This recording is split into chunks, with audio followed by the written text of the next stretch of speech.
Our next story is from Colombia. It has elected a new president, Gustavo Petro, the country's first left-wing president. Never in its history has Colombia been ruled by a leftist leader. Petro's victory marks a drastic change in the country's politics. His supporters are rejoicing. His critics are worried, though. They point at his past, and it's controversial to say the least. Gustavo Petro was once a guerrilla fighter. He was a member of the M19, one of Colombia's most notorious rebel groups. His critics say this association could lead to the rise of radical left politics in Colombia. Here's more. Meet Gustavo Petro, a politician, an economist, a former guerrilla fighter, and now the president of Latin America's fourth biggest economy, Colombia. Mr. Petro has won Colombia's run of presidential election. He has clinched 50.4% of the votes. His rival, Rodolfo Hernandez, secured 47.3%. The victory margin is good. What makes Petro's win more remarkable is the fact that he will be Colombia's first ever leftist leader. Never in its modern history has this country been ruled by a left-wing politician.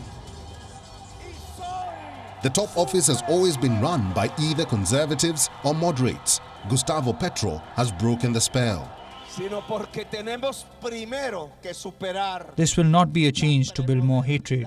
It is not a change to deepen sectarianism in Colombian society. Our parents, our grandparents taught us what sectarianism and hatred mean in the history of Colombia. Change is about leaving behind hatred. Change is about leaving behind sectarianism. For some Colombian voters, Petro's win is a sign of hope. For others, his past is a major source of concern.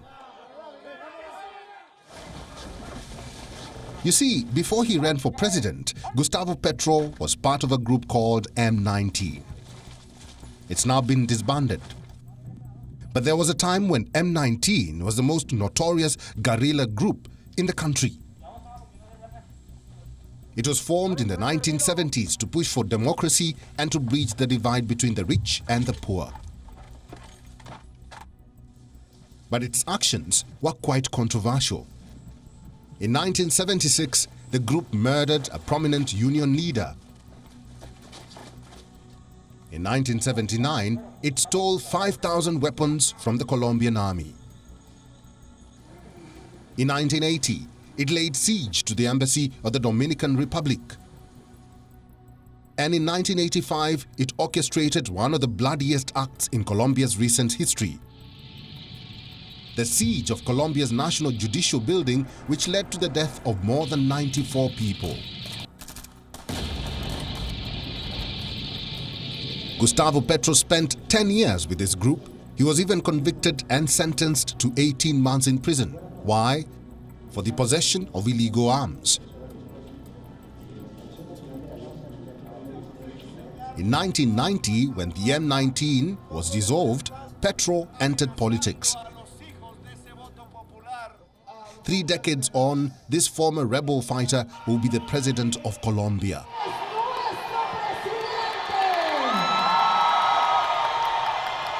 Petro's supporters are rejoicing. I feel happy. This is a victory that we have been hoping for more than 40 years. We are happy because the left is going to make this country move forward and have better possibilities. Today is a historic day because we finally made it. We finally achieved it. Today the youth, today the women, today the ethnic communities, today the indigenous people, today the Afro women and men will come to the government and will come to govern for the whole country. Gustavo Petro may have won, but the road ahead may not be easy. He has made big promises, like introducing pension reforms, levying high taxes on unproductive land, providing free university education, and implementing a 2016 peace deal with FARC, short for the Revolutionary Armed Forces of Colombia. This is another communist guerrilla group that has been fighting the state for 50 years. It remains the biggest challenge to Colombia's progress. 27,000 kidnappings, 120,000 disappearances, 262,000 civilian deaths.